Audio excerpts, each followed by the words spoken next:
अस्सलामु अलैकुम वरहमतुल्लाहि वबरकातुहू। डियर स्टूडेंट्स, मैं आपका टीचर खुर्शीद अनवर कासमी आज मैं आपके सामने फिर से एक नए वीडियो लेक्चर के साथ हाजिर हुआ हूं और आज के इस वीडियो लेक्चर में हम लफ्ज़ विल और शैल के बारे में पढ़ेंगे। लफ्ज़ विल बी और शैल बी के बारे में पढ़ेंगे। हम फ्यूचर के बारे में पढ़ेंगे। हम ये पढ़ेंगे कि इंग्लिश लैंग्वेज में ज़माने मुस्तकबिल से ताल्लुक़ रखने वाले जुमलों को अंग्रेज़ी में कैसे तर्जमा करते हैं। उन तमाम बातों पर मैं रोशनी डालने वाला हूँ। मैं आप तमाम हज़रात से दरख्वास्त करूँगा कि प्लीज़ वीडियो को गौर से देखिए। आप लोग जो क्लास में मौजूद हैं आप गौर से मेरे तरफ देखिए, वाइट बोर्ड पर नज़र जमा कर रखिए और हर उस बात को लिखने की कोशिश कीजिए जो अभी वाइट बोर्ड पर मैं लिख कर समझाने जा रहा हूँ।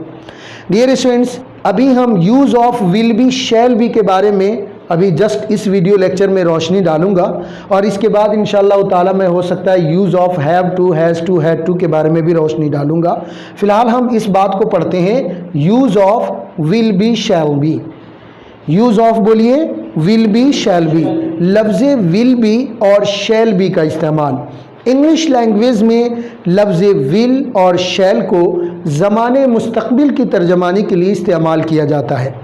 इन दोनों हेल्पिंग वर्ब के साथ लगने वाला ये बी, ये कोई हेल्पिंग वर्ब नहीं है बल्कि ये एक मेन वर्ब है जिसका मतलब होता है होना, बनना। विल बी का तर्जमा होगा बनूंगा या हूँगा। इसी तरीके से शैल बी का भी तर्जमा होता है बनूंगा या हूँगा।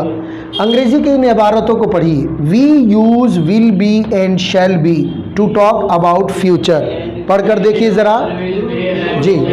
We use will be and shall be to talk about future. हम लफ्ज़ विल बी और शैल बी को ज़माने मुस्तकबिल के बारे में बातचीत करने के लिए इस्तेमाल करते हैं। ज़माने मुस्तकबिल की अलामत यानी फ्यूचर की अलामत अगर उर्दू में देखा जाए, पहचान देखा जाए, अगर अलामत देखी जाए तो ये होता है गा, गी, गे। बताएंगे अलामत क्या होती है फ्यूचर की? गा, गी, गे। चुनांचे उर्दू ज़बान के ऐसे जुमले जिनके आखिर में गा, गी, गे लगा हुआ हो, क्या लगा हुआ हो? आप उन तमाम जुमलों को ज़माने मुस्तकबिल से ताल्लुक़ रखने वाला जुमला तस्वुर कीजिएगा और जब आप उसका ट्रांसलेशन करने की कोशिश कीजिएगा उस वक्त आपको लफ्ज़ विल और शैल की ज़रूरत पड़ेगी। किसकी ज़रूरत पड़ेगी डियर? सवाल यह है कि लफ्ज़ विल और शैल दोनों ही आजकल यूज़ होते हैं या नहीं यूज़ होते हैं। अगर इंग्लिश ग्रामर की बातें करें तो वी यूज़ शैल, बोलिए वी यूज़ शैल विद, बोलिएगा ज़रा WITH, with I and we. किसके किसके साथ हम शैल को यूज़ करते हैं बताइए? आई एंड वी। एक दिन और भी मैंने इस मामले पर रोशनी डाला था। इस जुमला को पढ़िए, we use shall with I and we. English grammar के मुताबिक लफ्ज़ शैल को वाहिद मुतकल्लिम फ़ाइल आई और जमा मुतकल्लिम फ़ाइल बोलिए वी के साथ इस्तेमाल किया जाता है। चुनांचे इंग्लिश ग्रामर के अकॉर्डिंग आई शैल बोलेंगे। आई के साथ क्या बोलेंगे? बोलिए शैल। ज़रा बोल कर देखिए मेरे साथ, आई शैल।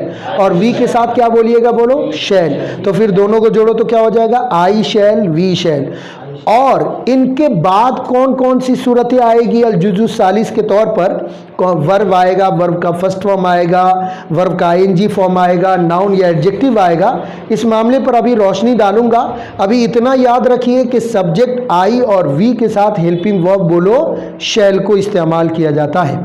और जबकि विल की बातें करें तो मैं यहाँ पर एक जुमला और लिखूंगा, वी यूज़ विल। बोलिए we use will with all subjects. क्या है? बोलिए सब्जेक्ट्स। राइट डियर स्टूडेंट्स, यहाँ पर क्या लिख दिया मैंने कि इंग्लिश ग्रामर में आजकल तमाम सब्जेक्टों के साथ जिसमें I, we, you, he, she, they, it, name और नेम्स सब शामिल हैं, सभी के साथ किसको इस्तेमाल किया जाता है बताइएगा ज़रा?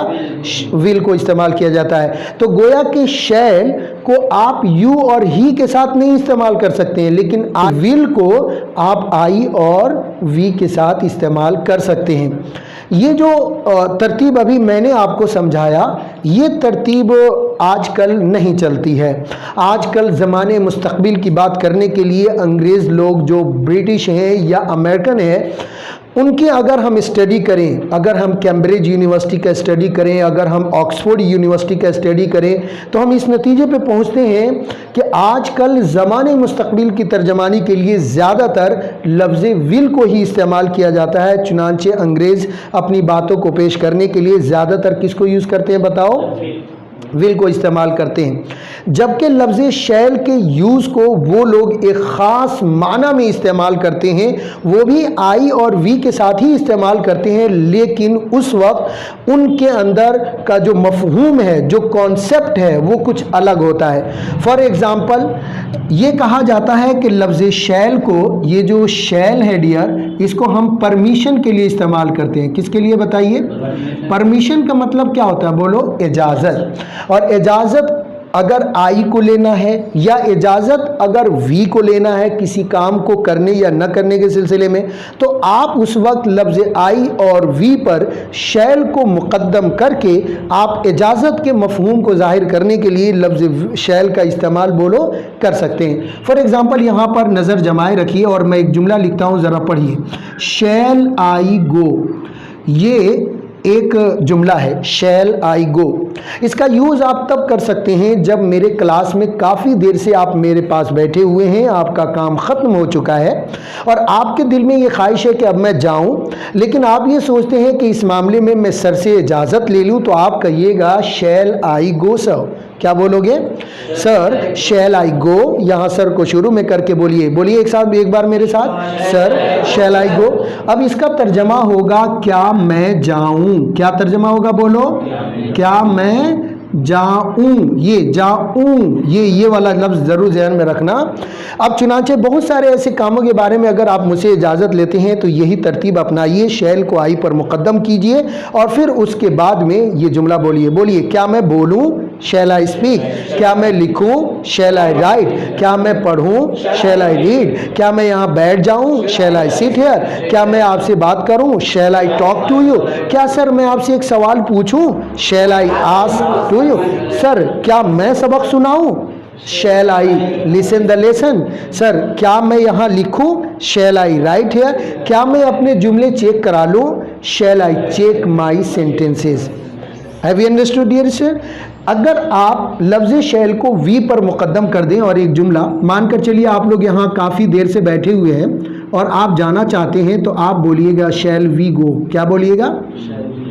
और तर्जमा होगा क्या हम लोग जाएं। क्या तर्जमा होगा? बोलिए, क्या हम लोग, बोलिए जल्दी से, जाएं। क्या तर्जमा होगा? फिर से बोलिए, क्या हम लोग जाएं।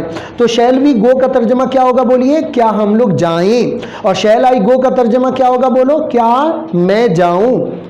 अब अगर कहना है कि मैं जाऊंगा, तो यहां पर आई शैल गो कहने के बजाय आप बोलिए आई विल गो। क्या बोलिएगा? अच्छा, एक बात और मैं समझाने वाला हूँ शैल के सिलसिले में, उसे जहन में बैठा लेना। बहुत कम लोग इस बात को बताते हैं, लेकिन इंग्लिश की किताबों में आपको ये ज़्यादा देखने को मिलता है इसका यूज़। वो क्या है? आप लफ्ज़ शैल को ही, शी, दे और नेम यानी गायब के साथ भी इस्तेमाल कर सकते हैं। आज तक कभी सुना था आपने? आज तक कभी आपने सुना था कि आप गायब की ज़मीरों के साथ भी शैल को यूज़ कर सकते हैं? नहीं सुना था। लेकिन एक जुमला बोलता हूँ, ये जुमला गलत नहीं है, 100% सही है, किसी से भी चेक करवा लेना। जुमला है, no prophet shall come after और प्रोफेट मोहम्मद सल्लल्लाहु अलैहि वसल्लम। हमारे पैगंबर मोहम्मद सल्लल्लाहु अलैहि वसल्लम के बाद कोई नबी नहीं आएगा।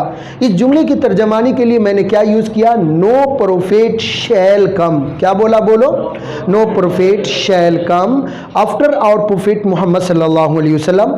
हमारे पैगंबर मोहम्मद सल्लल्लाहु अलैहि वसल्लम के बाद कभी भी कोई नबी इस दुनिया में बोलो नहीं आएगा। ये जुमला सही है या गलत है? 100% सही है। सर आपके जहन में एक सवाल होगा कि आप सल्लल्लाहु अलैहि वसल्लम के बारे में जो बात कर रहे हैं ये गायब है और गायब के सिलसिले में आपने शैल को यूज़ किया, ऐसे कैसे मुमकिन है?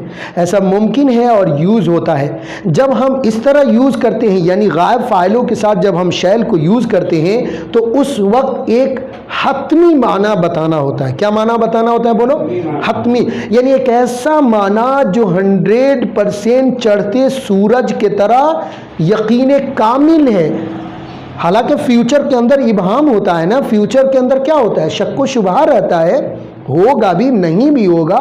लेकिन जब आप ऐसी बात पेश करना चाहते हैं कि इसके अंदर न होने का ज़र्रा बराबर भी बोलो शक नहीं है, इतना आप अज़्म मुसम्मम के साथ और पुख्ता बात कहना चाहते हैं, उस वक्त आप गायब ज़मीरों के साथ भी किसको यूज़ कर सकते हैं? शैल को यूज़ कर सकते हैं। बहुत कम टीचर आपको बताएंगे, जहन में रखिए, ठीक है डियर। बहुत से जगहों पर आपको देखने को मिलेगा कि ही के साथ शैल को प्रयोग किया गया है। उस वक्त याद रखना कि ये फ्यूचर का माना तो हो रहा है, लेकिन कौन सा माना हो रहा है? पुख्ता माना बताना मकसूद होता है। अब बताइए, अगर मैंने ये कहा कि आप सल्लल्लाहु अलैहि वसल्लम के बाद कभी कोई नबी नहीं आएगा, क्या ये चढ़ते सूरज की तरह आपको यकीन नहीं है? क्या आपको ऐसा यकीन नहीं है कि आवर प्रोफेट मोहम्मद सल्लल्लाहु अलैहि वसल्लम इज़ द लास्ट प्रोफेट? हमारे पैगंबर मोहम्मद सल्लल्लाहु अलैहि वसल्लम क्या हैं? आखिरी नबी हैं। And no prophet shall come after him, उनके बाद कोई नबी नहीं आएगा। ये हमारा ईमान है, ये हमारा अकीदा है, ये कुरान कहता है। कुरान कहता है कि नहीं कहता है जी? तो हम आप इस की जगह पर हमने शैल इसलिए यूज़ किया कि ये क्या है? पुख्ता बात है। तो जब इस तरह की बात करनी होती है तो हम शैल को किसके लिए यूज़ कर सकते हैं बताइए जी? बताइए, जल्दी से बोलिए। भी के साथ, शी के साथ और गायब की ज़मीरों के साथ आप यूज़ कर सकते हैं। हालांकि ये दो अलग अलग कॉन्सेप्ट हो गए शैल के सिलसिले में। कौन वाला? एक ये है कि लफ्ज़ शैल का यूज़ होता है, बताओ काहे के लिए? परमिशन के लिए। और दूसरा लफ्ज़ शैल का यूज़ होता है, बताओ, पुख्ता और यकीनी बातों के बारे में बातचीत करने के लिए। अब आते हैं लफ्ज़ विल के सिलसिले में। अभी मैं आपके सामने फ्यूचर के बारे में बताऊंगा और फ्यूचर के लिए लफ्ज़ शैल के इस्तेमाल को मैं मना करता हूं। प्लीज़ आप फ्यूचर के लिए शैल का इस्तेमाल बोलो हरगिज़ मत करो। ऐसे में फ्यूचर की जब भी आपको बात करनी है तो उस वक्त आप सिर्फ और सिर्फ लफ्ज़ विल को प्रयोग कीजिए with all subjects. With all subject का मतलब बताओ कौन कौन से सब्जेक्ट हैं? I, we, you, he, she, they, it, name और नेम्स, सबके साथ आपको क्या यूज करना है बताओ? चुनाचे अब मैं यहाँ पर इसका स्ट्रक्चर लिखता हूँ, स्ट्रक्चर गौर से देखना। ये हमारा रूल है, सबसे पहले हम सब्जेक्ट को यूज करेंगे डियर, उसके बाद में हम बोलो फ्यूचर की तर्जमानी के लिए विल को, और उसके बाद यहाँ पर कई ऑप्शंस हैं जो मुझे आपको समझाने हैं। क्या है भाई? कई ऑप्शन है। सबसे पहले क्या यूज करेंगे बताइए? सब्जेक्ट, और सब्जेक्ट के बाद क्या यूज करेंगे? विल। विल के बाद एक तरीका तो ये है कि आप यहां पर बी लाइए और बी के बाद कोई नाउन ले आइए। क्या लाइए जी? जल्दी से बोलिए। सबसे पहले क्या लाना है बोलो? सब्जेक्ट, और उसके बाद आप लाइए विल, और विल के बाद आप क्या लाइए बोलो? बी, और बी के बाद कोई नाउन ले आइए। अगर ये तरीका आप इख्तियार करते हैं तो उस वक्त ये फ्यूचर प्रीडिकेट का तर्जमा करेगा। किसका बताओ? फ्यूचर प्रीडिकेट का, जिसको आप मेरी किताब मुंतखब अंग्रेजी ग्रामर के लेसन नंबर 28 में आज ही पढ़ने वाले हैं। हाँ, ये इस मामले के लिए पढ़ो। Subject plus will plus be plus noun या एडजेक्टिव, ये किस मफहूम को जाहिर करने के लिए यूज होता है? जल्दी बता दीजिए, please tell me. Future predicate का मफहूम जाहिर करने के लिए यहां पर बी का तर्जमा होगा बनना या फिर होना। तो याद रखना, यहां पर विल के बाद जो बी आया है, ये विल भी दोनों हेल्पिंग वर्ब नहीं है। असल हेल्पिंग वर्ब कौन है? विल, और बी उसके साथ मेन वर्ब की सूरत में आए हैं। अब तर्जमा करो। अगर कहना है कि मैं टीचर बनूंगा तो अंग्रेजी बोल दो जरा फटाफट। आई विल बी अ टीचर। जल्दी से, आई विल बी अ टीचर। अब इस जुमले पर सैकड़ों जुमले बोलते चलिए। मैं टीचर बनूंगा, बोलिए I will be a teacher. मैं डॉक्टर बनूंगा, I will be a doctor. मैं इंजीनियर बनूंगा, आई विल बी इंजीनियर। मैं एक ट्रांसलेटर बनूंगा, I will be a translator. मैं एक अच्छा स्पीकर बनूंगा, I will be a good speaker. मैं एक अच्छा राइटर बनूंगा, I will be a good writer. मैं एक अच्छा मुसन्निफ बनूंगा, बोलो I will be a good author. Author का मतलब क्या होता है? मुसन्निफ। और राइटर का मतलब भी होता है मुसन्निफ। मैं एक अच्छा आलिम बनूंगा, बोलो I will be a good आलिम, I will be a good आलिम। डियर स्टूडेंट्स, उसके बाद में यहाँ आई की जगह पर we, you, he, she, they, it, name सबको आप यूज कर सकते हैं। फॉर एग्जाम्पल हम लोग बनेंगे, बोलो वी विल बी। हम क्या बनेंगे? जो बनेंगे वो लिख दीजिए, बोलिए we will be doctor, we will be engineer, we will be translator, we will be something, हम कुछ बनेंगे। डियर स्टूडेंट्स, यहाँ पर वी की जगह पर अगर आप यू लाते हैं तो ये भी चलेगा या नहीं चलेगा? जरा जल्दी लाकर बोलो, बोलो you will be a good teacher, you will be a translator. यहाँ पर कोई नाउन भी लाइए, जैसे कि आप नाराज हो जाओगे, इसकी अंग्रेजी क्या होगी? बोलो यू विल बी एंग्री, क्या बोलोगे? और आप मालदार हो जाएंगे, इसकी अंग्रेजी बोलिए यू विल बी, जल्दी से बोलिएगा, यू विल बी हैप्पी। क्या लाइएगा? बोलिए विल बी, यहां पर यू विल बी, बोलो, हाँ जल्दी से बोलो, यू विल बी हैप्पी। बोलो ही खुश हो जाएगा, बोलो he will be happy, she खुश हो जाएगी, she will be happy, Zaid खुश हो जाएगा, जैद विल बी हैप्पी। एक कंडीशन समझ में आ गया डियर?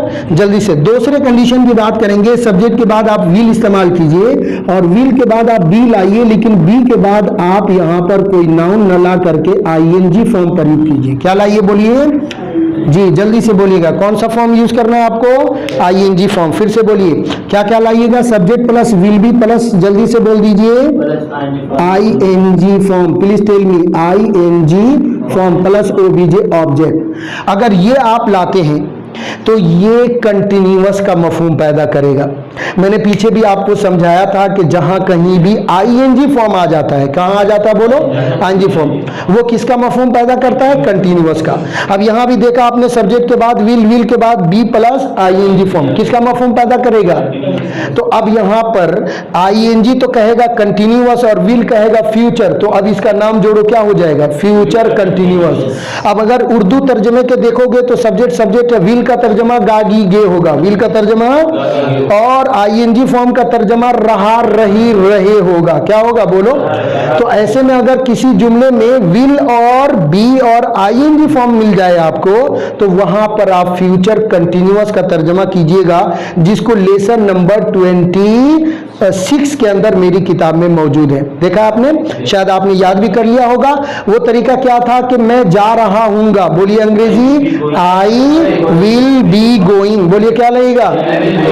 हम लोग जा रहे होंगे, तुम जा रहे होगे, ही जा रहा होगा, शी जा रही होगी, जैद जा रहा होगा, राशिद जा रहा होगा, और खालिद जा रहा होगा, मेरा भाई जा रहा होगा।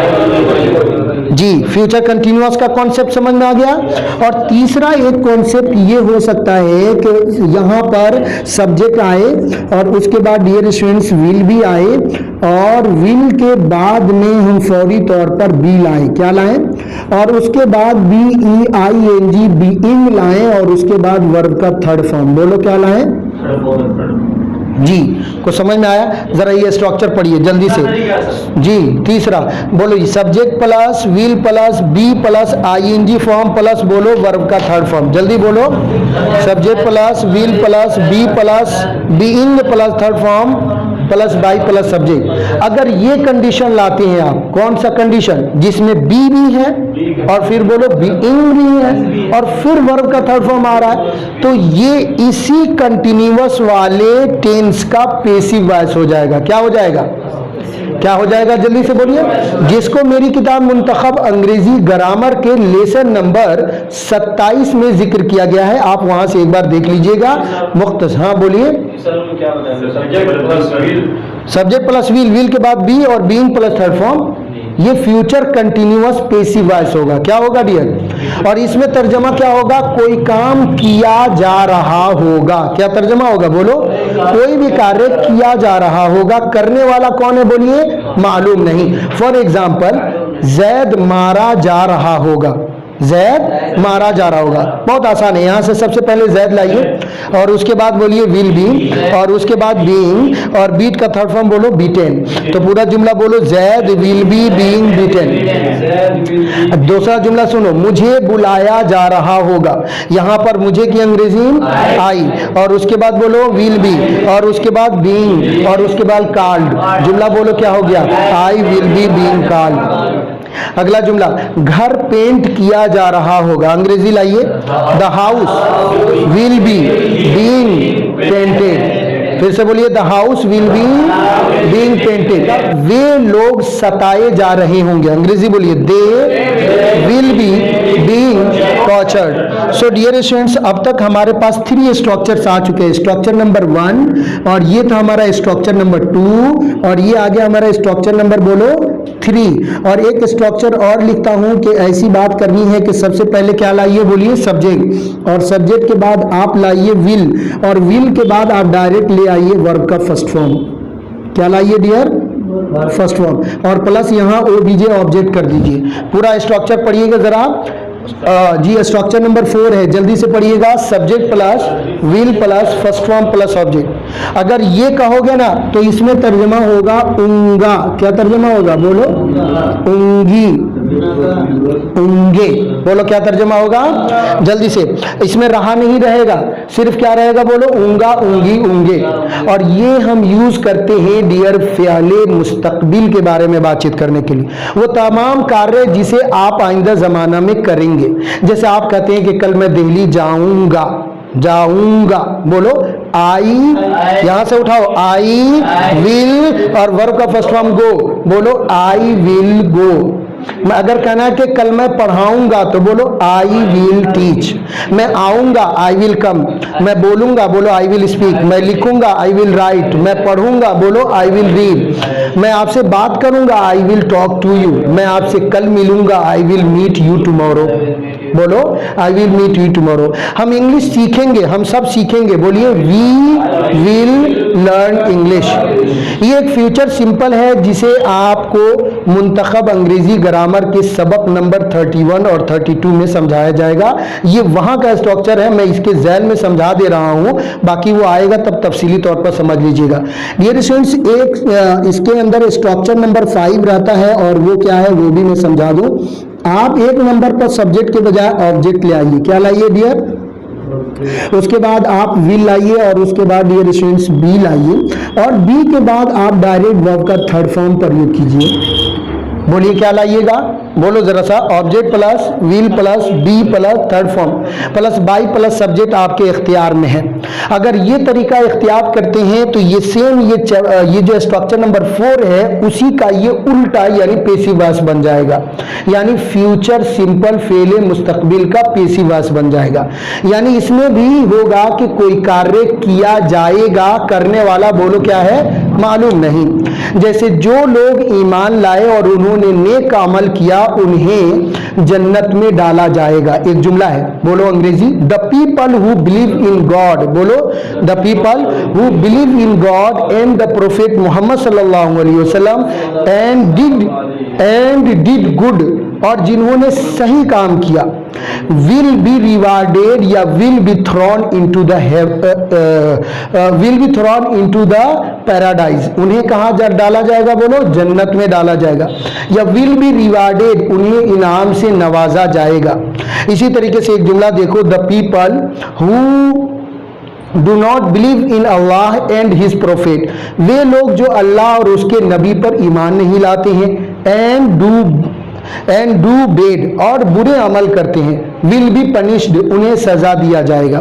तो ये जुमला बोलो, बोलो दे विल बी PUNISHED, बोलो क्या हुआ, दे विल बी पनिश्ड। जल्दी से बोलो जरा, दे क्या मतलब होगा, बोलो उन्हें सजा दी जाएगी, वो लोग सजा दिए जाएंगे। जैद को बुलाया जाएगा, बोलो जैद विल बी कॉल्ड। मुझे मारा जाएगा, बोलो आई विल बी बीटन। बोलते क्यों नहीं आप, आई विल बी बीटन। उससे पूछा जाएगा, बोलो ही विल बी आस्क्ड। इस केस की छानबीन की जाएगी, अंग्रेजी बोलिए, this case will be investigated, this case will be investigated. तुम मारे जाओगे, तुम की अंग्रेजी सबसे पहले लाइए, you will be called. Dear students, यहाँ पर जितने भी स्ट्रक्चर्स आप देख रहे हैं ये सब पर मैंने लफ्ज विल को यूज करके बनाया है, और ये तमाम जुमलों में जो भी आप 5 तरीके देखें आप फ्यूचर की बात करने के। कितने तरीके बताओ? 5 तरीके। इन 5 तरीकों को यके बाद दीगरे आप इंशाअल्लाह ताला पढ़िएगा। बहुत इंपॉर्टेंट, बहुत है, बितफसील हमने बताया।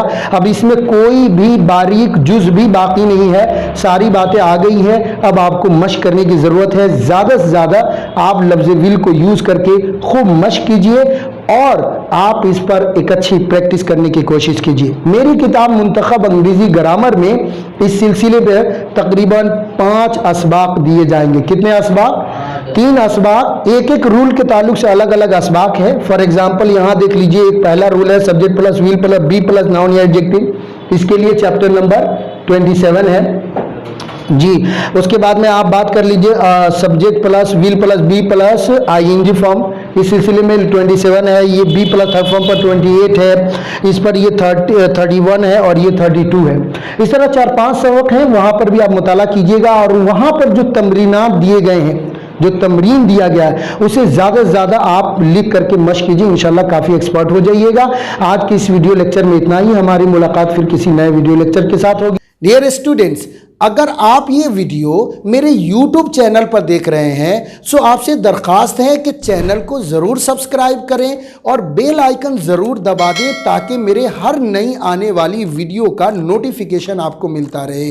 और अगर आप मेरी ये वीडियो मेरे IIL ऐप पर देख रहे हैं तो आपसे दरख्वास्त है कि प्लीज़ आप ऐप के लिंक को अपने दोस्तों तक ज़रूर शेयर करें। और अगर आप इस वीडियो को मेरे फेसबुक पेज पर देख रहे हैं तो प्लीज़ आप पेज को ज़रूर लाइक और शेयर करें और लगे रहिए खुर्शीद सर के साथ। इंजॉय कीजिए इंग्लिश लैंग्वेज की और अपने मुस्तकबिल को रोशन कीजिए। हम फिर मिलेंगे एक नेक्स्ट वीडियो के साथ। तब तक के लिए खुदा हाफिज़। अस्सलामु अलैकुम व रहमतुल्लाहि व बरकातहू।